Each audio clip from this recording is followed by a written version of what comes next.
সকালবেলার খাবারের আয়োজন চলছে। আজকে গ্রামের বাড়ির খাবার খাবো। এটা হচ্ছে মুইঠা, যেটা বেসিক্যালি করা হয় চালের গুঁড়া দিয়ে, কিন্তু এখন তো আর চালের গুঁড়া নেই, তাই আমরা চালের গুঁড়ার পরিবর্তে এখন খাচ্ছি আটা দিয়ে। এটাকে অনেকে বলে জেলখানার খাবার, অনেকে বলে এটা নাকি জেলখানায় তৈরি করা হয়। তো জেলখানায় তৈরি করা হয় কি বাড়িতে তৈরি করা হয় এত কিছু তো জানি না, ছোটোবেলায় খেয়ে এসেছে এই খাবারটা, তাই মাঝে মাঝে খাওয়া হয়। ভালো লাগার দিক থেকে খাওয়া হয়, এখন ভালো মন্দ যার যার রুচির ব্যাপার।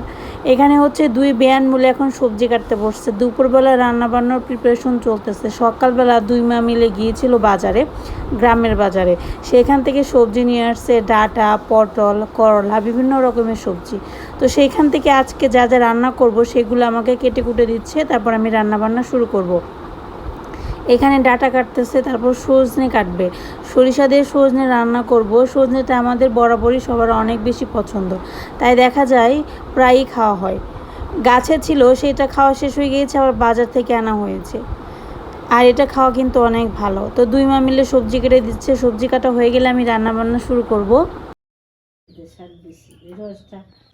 এখন দুপুরবেলা রান্না বান্না করবো। আজকে কী কী রান্না করবো দেখেন, এই যে ডাঁটা দিয়ে আলুতে তরকারি, সজনে ডাঁটার দিয়ে সরিষা দিয়ে, আমার ব্যাগে শাক ভাজা, কাঁচামরিচ কেটে রাখা হয়েছে।